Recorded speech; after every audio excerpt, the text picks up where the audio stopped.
नमस्कार दोस्तों, आज की कहानी है घर आए मेहमान। राहुल अपनी पत्नी सीमा और अपनी माँ के साथ रहता था। गर्मी की छुट्टी में राहुल की बुआ फूफा अपने लड़के सोनू के साथ उनके घर रहने आए। घर आते ही फूफा जी ने राहुल से बोले कि यहाँ तो गर्मी बहुत है, घर में कोई एसी नहीं है क्या? राहुल की माँ ने बोला, भाई साहब अभी कुछ दिन पहले ही राहुल ने अपने कमरे में एसी लगवाया है। यह सुनते ही फूफा जी अपने बेटे से बोले कि सारा सामान राहुल के कमरे में ले गए।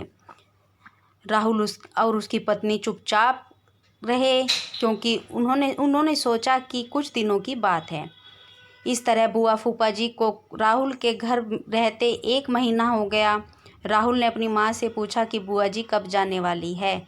हम कब तक ऐसे ही हॉल में सोकर अपना गुजारा करेंगे? राहुल की माँ बोली, बेटा रिश्तेदारी का मामला है, हम कुछ कह भी नहीं तो सकते। राहुल की पत्नी सीमा बोली, वह सब तो ठीक है, लेकिन उनका छोटा लड़का सोनू सारा दिन घर में उधम करता है।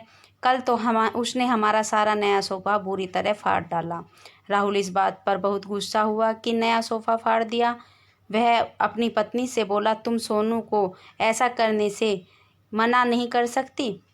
सीमा बोली, जब से बुआ फूफा जी आए हैं कुछ खाने की डिमांड करते हैं, जिससे मेरा और माँ का सारा दिन तो रसोई में ही बीत जाता है। राहुल ने कहा कि मैं अभी जाकर फूफा जी से पूछता हूँ कि वह आखिर कब जाएंगे। राहुल बातों बातों में फूफा जी से कहा कि 1 महीना हो गया, आपके जॉब की छुट्टियाँ तो ख़त्म हो गई होगी ने? फूफा जी बोले, राहुल मैंने तो जॉब कब की छोड़ दी, अब तो मैं बिजनेस करता हूँ और अब मैं इस शहर में भी कुछ बिजनेस खोलने की सोच रहा हूँ। पहले इस शहर को अच्छे से समझ लूँ, जिसमें 2-3 महीने लग जाएंगे। यह सुनकर राहुल समझ गया कि फूफा जी अभी जाने वाले नहीं हैं। उसने यह बात अपनी पत्नी और माँ को बताई। सीमा बोली, जब घी सीधी उंगली से नहीं निकलता तो उंगली टेढ़ी करनी पड़ती है। इनके साथ भी कुछ ऐसा ही करना होगा। आप यह काम अब मुझ पर छोड़ दीजिए। उसी रात बुआ और फूफा जी छत पर थे, तभी उनका लड़का सोनू चिल्लाता हुआ उनके पास गया और बोला कि मैंने एक चुड़ैल को देखा है।